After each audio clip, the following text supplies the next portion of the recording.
Okay, I know a lot of people have been talking about inequality, like Elizabeth Warren, Bernie Sanders, Andrea Cortez, coming up with crazy ways to distribute wealth fairly. Even if you took all the wealth from the top 400 richest Americans, which is about $2.9 trillion, it would end right back in the pockets of the wealthiest.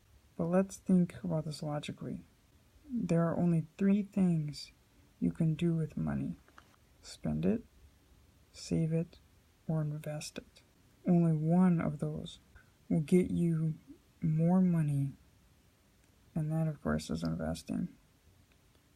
Now, investing could be in real estate, stocks, CDs, a business, but when you spend it, you obviously lose the money right away. When you save it, inflation brings the value of it down. So if we know that, what do people do with their money? The bottom 80% only own 7% of the wealth in the United States, and these are the spenders. They spend their money through credit cards, through buying a house, buying a car, and they get hit with interest. The middle 19% own 53% of the wealth, and these are partially spenders, savers, and investors. Some are even millionaires. Top 1% own 40% of the wealth in the United States, and these people are the investors. They're the true winners of the wealth in America. You may be wondering, so how is it that there is no inequality since only 1% own 40% of the wealth? And the reason is because everyone has a chance in a capitalistic country to make billions. If you look at the billionaires in America, out of 585 billionaires, 363 or 62% made their fortunes themselves.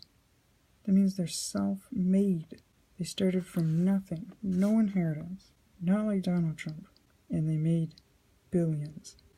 I'm not going to argue with you that I think there should be higher minimum wage, at least $20 in the US.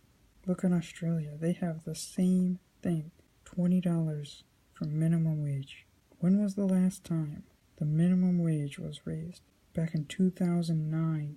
It's still at $7.25. Now, whose fault is that? That's the government's. But I think we all have a chance. So I ask you, what are you doing about that?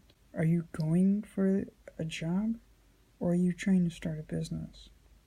We all have a choice to not watch TV, to not listen to music, to not be entertained, to set a budget. I can go on and on about everything that you do in your personal life that's not making you richer.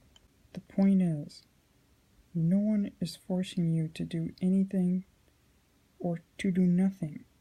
And by nothing, I mean sitting there watching Netflix and being entertained. So next time you complain about your wealth situation, ask yourself, what are you doing about it? More than likely, you wouldn't like the answer. There was a documentary by Jamie Johnson, and he argues that people have no chance in America to make money. But I totally disagree. You can start a business right now for literally nothing or very little money to make an extra $25,000, $50,000 a year, so you could grow that into something much bigger. But what are people using their money on again? Visit the usdebtclock.org and you'll see that $15.5 trillion is on mortgage debt. $1.5 trillion is student loan debt, and over $1 trillion is spent on credit card debt. The total personal debt in America is $19.6 trillion, and over $3 trillion is paid in interest alone.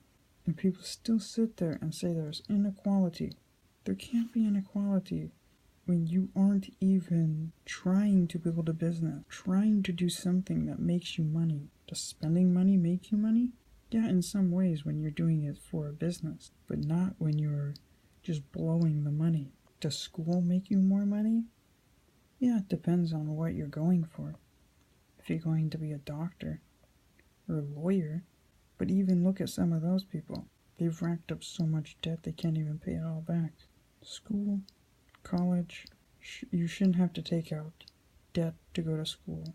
But that's enough of my ranting and raving. If you disagree, leave a comment below with why you think there is inequality in America.